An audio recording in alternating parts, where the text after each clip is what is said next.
c'est Émilie et aujourd'hui je vais vous parler de la prochaine nouvelle lune qui aura lieu le 4 décembre. Ce sera une éclipse de soleil totale.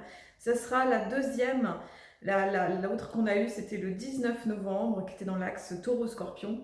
Et celle-ci vient clôturer cet axe des nœuds lunaires dans le Sagittaire et le Gémeaux.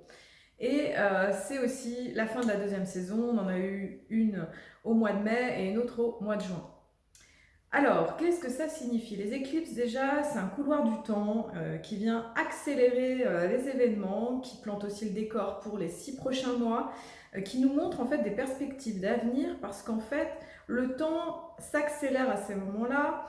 On est vraiment dans un espace quantique qui vient faire remonter des mémoires, de l'inconscient, donc que ce soit en positif ou en négatif.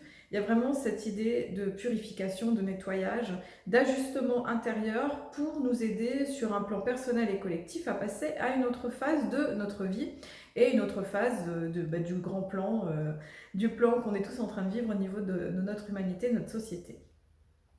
Alors, qu'est-ce qu'elle a de particulier, cette éclipse? Donc déjà, elle se trouve dans le signe du Sagittaire.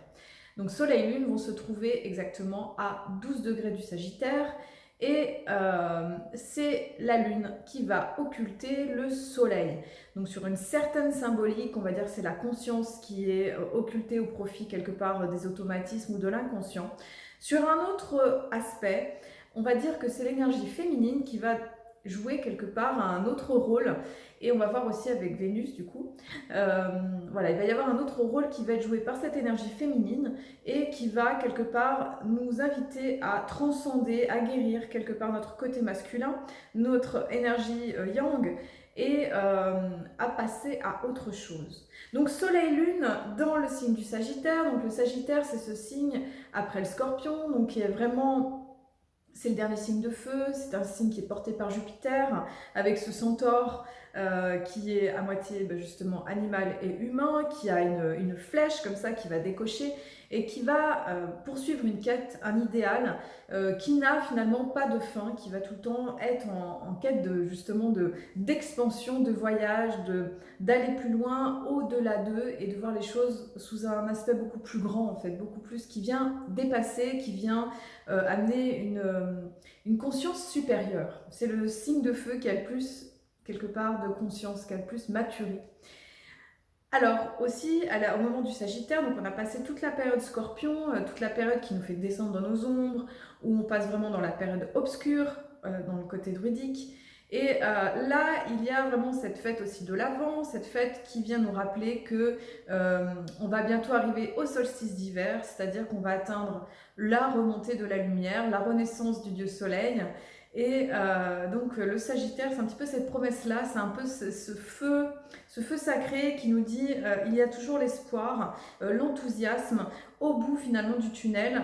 C'est pas si loin que ça, et quelque part on avance avec ça pour garder cette fraîcheur, pour garder cet esprit qui donne envie de vivre, qui donne envie justement d'aller au-delà, qui donne envie de rester en vie. Alors, Soleil-Lune, donc je vais vous lire le symbole Sabian parce que j'ai trouvé que le symbole était très parlant. Donc on est à 12 degrés du Sagittaire au niveau du Soleil et de la Lune. Et le symbole, c'est un drapeau qui se change en aigle, et l'aigle en chante clair, saluant l'aube de son chant. Insuffler une âme au grand symbole d'un nouvel âge et les faire connaître au monde. Alors derrière cette allégorie, on peut reconnaître des croyances en lien avec la nation américaine, et en tout cas ça nous parle du berceau d'une nouvelle étape dans l'évolution humaine. Le drapeau est le symbole abstrait de la nation. Il se change en aigle, autre symbole de l'Amérique, quand l'idée abstraite prend vie grâce à une action hardie et altière. L'aigle aussi, il symbolise la volonté spirituelle et la capacité de s'élever vers des hautes sphères de notre conscience et de notre raison d'être. Volant à une telle altitude, l'aigle est la première créature vivante à découvrir le soleil.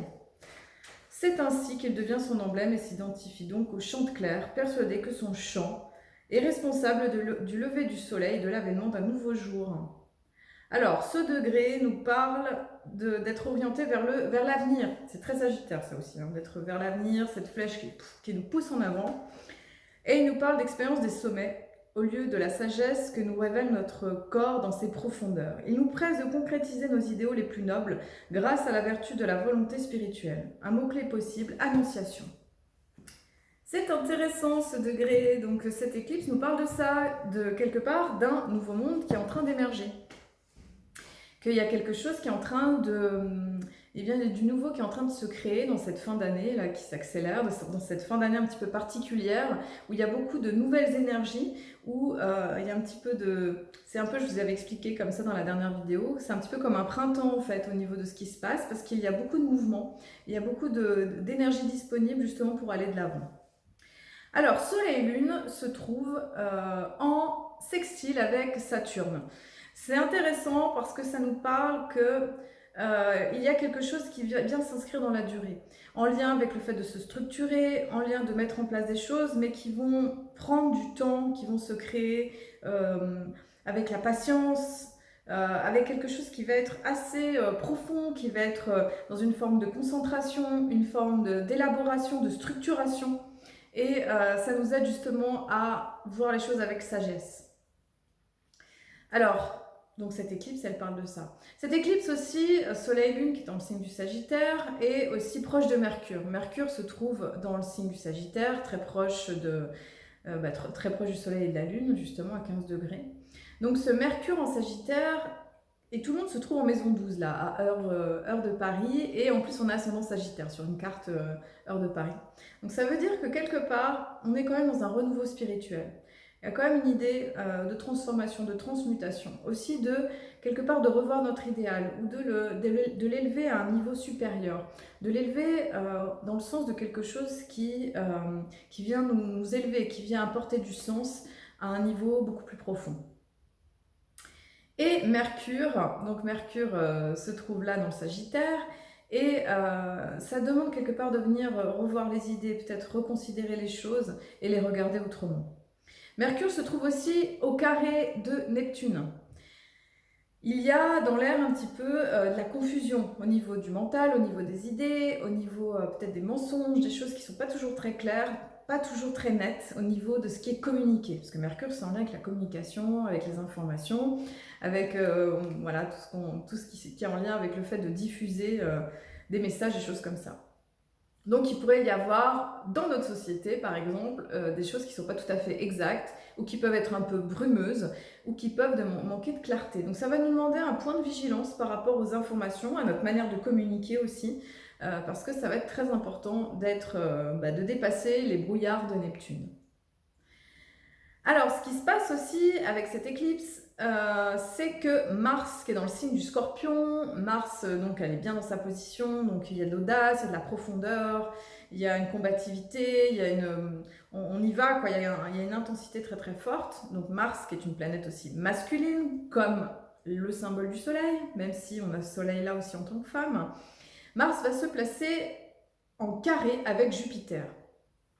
Donc Mars carré à Jupiter, donc ces deux planètes aussi qui sont un peu yang, Jupiter bleu du ciel, Jupiter qui est dans le signe du Verseau, nous parlent en tout cas d'exagération, d'abus. Ça peut être signe de violence aussi, de choses qui sont, comment dire, qui sont sous tension. Ça parle de tension ambiante qu'il va falloir quelque part déconstruire, qu'il va falloir regarder d'une autre façon, de ne pas s'énerver, de ne pas exagérer, de ne pas s'enflammer, de ne pas s'emballer. Et ça parle de ça aussi sur un plan collectif tout simplement. Donc impulsivité, imprudence, autorité, tyrannie. Donc ça peut parler de ça aussi sur un plan collectif, tout en sachant qu'en ce moment, au niveau des lois par rapport au Covid, il y a un durcissement qui est en train de qui se prépare, qui s'est même voté dans certains pays, comme par exemple comme la Suisse. Ou voilà, en tout cas, ça parle de choses qui sont en train de se durcir et de pouvoir qui tire les ficelles et maintient les choses, voilà, à un autre niveau. Voilà. Donc, ensuite, nous avons un aspect qui est très important, c'est Vénus qui est dans le signe du Capricorne et qui est en train de rejoindre Pluton, qui est dans le Capricorne déjà depuis plusieurs années. Alors, Vénus-Pluton, c'est un mélange qui est particulier parce que Vénus, c'est le cœur, c'est l'amour, c'est cette énergie féminine, cette énergie créative. Et là, elle vient rejoindre Pluton, le dieu des enfers, le dieu de l'ombre, de la transmutation et de la transformation. Alors, on peut le regarder sur plein d'aspects différents, parce qu'en plus, ils sont dans le Capricorne. Et les deux, elles sont pas super à l'aise dans le Capricorne, parce que le Capricorne, c'est un signe qui est régi par Saturne, qui serait par nature plutôt un peu froid, un peu distant, un petit peu éloigné de ces choses un petit peu affectives. En tout cas, ça nous demande de reconsidérer plein de choses, de regarder nos relations affectives d'un autre bord, d'une autre façon, de peut-être transmuter, transformer ce qui a besoin de l'être encore. C'est peut-être aussi peut-être regarder notre façon justement de consommer, de dépenser de l'argent, parce que Vénus peut être en lien aussi avec l'argent, les possessions, la matérialité. Et je vous ai parlé tout à l'heure de cette énergie féminine justement qui favorisait, parce que du coup c'est la Lune qui va occulter le Soleil, Mars et Jupiter là sont en conflit, et Vénus elle va quelque part prendre du pouvoir. Il y a cette idée de prendre du pouvoir, de se renforcer, que l'énergie féminine elle a sa part à jouer dans quelque part la création de ce nouveau monde. Hein, je vous ai dit éclipse, nouveau passage, nouveau chapitre à un plan personnel et collectif, et il y a quelque chose qui se joue là au niveau de l'énergie féminine. C'est-à-dire le féminin qui est à l'intérieur de nous, hein, cette énergie réceptive, de créativité qui vient justement nous aider à avancer et bien amener de l'amour aussi dans nos relations, amener de l'amour par rapport à la terre, par rapport à la vie en général. Donc il y a tout un travail qui se fait par rapport à ça et aussi par rapport à nos relations.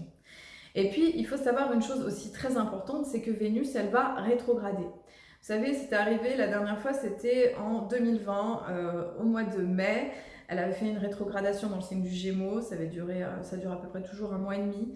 Et c'est toujours l'occasion de revoir nos relations. Hein. C'est toujours un moment, c'est un peu le bilan. C'est toujours le bilan des relations, genre où est-ce que ça en est, où est-ce qu'on va, qu'est-ce qui se passe. Aussi au niveau économique, moi ça me rappelle cette période un petit peu post-confinement ou sortie de confinement pour certains, où il y a eu pas mal de chamboulements. Et là, comme c'est dans le signe du Capricorne, donc là ça va être du 20 décembre, hein, je vous dis 20 décembre au 30 janvier, donc ça dure environ 40 jours. Ça va être toute une remise en question, peut-être tout un regard, et c'est intéressant parce que ça se place au moment des fêtes de Noël, où on parle un petit peu de cette énergie de crise économique. Oui, il y aura moins de choses matérielles neuves, tout ça. Est-ce que c'est une invitation, un encouragement à regarder comment on consomme, comment on achète, comment on se place par rapport à cette société de consommation, peut-être de trouver une forme de sobriété, effectivement, parce que le Capricorne, il peut être relié à la sobriété avec justement sa disposition avec Saturne. Voilà, donc en tout cas, c'est assez intense. On a aussi Neptune qui redevient direct le 2 décembre. Donc c'est bientôt. Ça veut dire qu'il y a quand même cette disposition à peut-être voir les choses telles qu'elles sont, à lever le voile sur une certaine forme d'illusion. Et oui, je pense qu'au niveau du collectif, il y a pas mal de choses qui sont en train de se préparer en concert, en coulisses, et dont je pense des restrictions.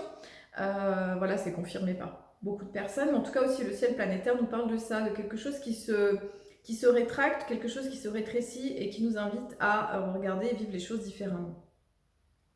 Et puis aussi, on a un autre aspect qui est très important, c'est que ce carré Saturne-Uranus, vous savez, ce fameux carré qui sous-tend toute l'énergie de l'année 2021 et une partie de 2022 quand même si ça sera moins fort, mais quand même.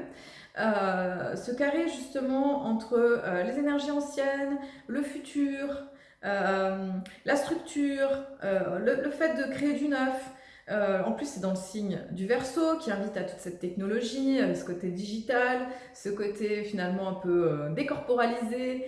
Et le taureau, Uranus qui est dans le taureau, qui nous encourage à créer des choses nouvelles pour la Terre, à se connecter à la Terre d'une autre façon, à Gaïa Sophia, vraiment de se connecter à la mère Terre qui est en train d'ascensionner. Eh bien, c'est intéressant, ce carré va se reformer. Ça a commencé légèrement en novembre, et puis là, ça s'accentue en décembre, et puis le moment exact, ce sera le 24 décembre. Donc c'est intéressant, les symboliques au niveau de ce que représente justement cette fête de Noël, justement, qui est plutôt dans le retour de la lumière, plutôt que dans l'opulence de biens matériels, des choses comme ça. Bon, en tout cas, c'est Saturne-Uranus. Eh bien, il va ramener quelque part une forme d'étau qui vient se resserrer, de choses qui va nous inviter à reconsidérer des choses, peut-être à trouver une forme de créativité par rapport à ce que nous impose la vie. Voilà, la vie, les gouvernements, tout ça.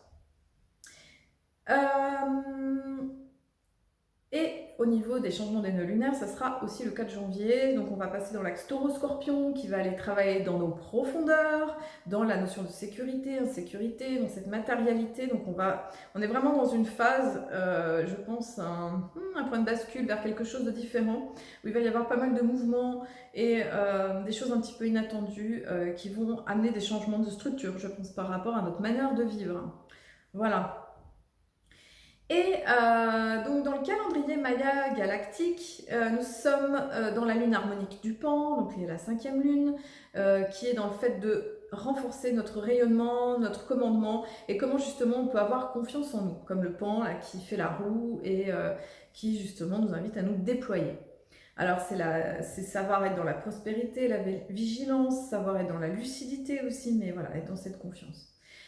À partir du 1er décembre, nous serons dans l'onde enchantée de l'humain jaune jusqu'au 12 décembre. C'est-à-dire que l'humain, il nous encourage à utiliser notre pouvoir d'humain, c'est-à-dire la conscience, la sagesse, le libre arbitre, faire des choix en conscience, se positionner dans une voie qui a du sens pour nous.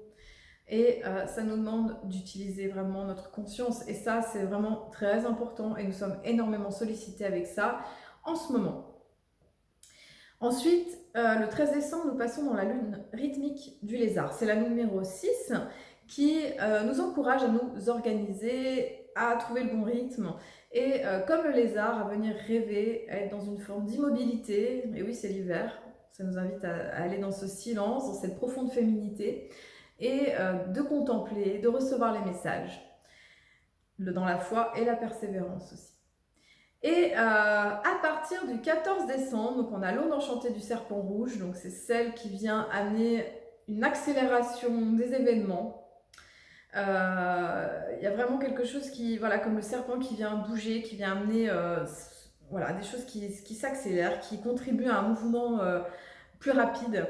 Et ensuite, après, on sera au milieu du Tzolk'in, du calendrier sacré. Donc souvent, c'est des moments très forts d'alignement, d'ajustement. C'est très intéressant de voir qu'est-ce qu'on vit à ce moment-là. Voilà, bah écoutez, je pense que je vous ai tout dit. Écoutez, je vous souhaite de passer une belle nouvelle lune. Prendre soin de vous dans ces moments d'éclipse, parce que des fois, c'est très remuant au niveau des émotions, des événements. Ça demande de prendre le temps d'intégrer les nouvelles énergies, parce qu'il y a beaucoup de choses qui se passent. Intérieurement, on change énormément vibratoirement et c'est important de se poser, c'est important de s'accorder de la douceur quand on vit des choses aussi intenses. Voilà. Eh bien écoutez, merci d'avoir regardé cette vidéo et puis je vous dis à très bientôt pour la prochaine pleine lune qui aura lieu le 19 décembre. Je vous dis à bientôt!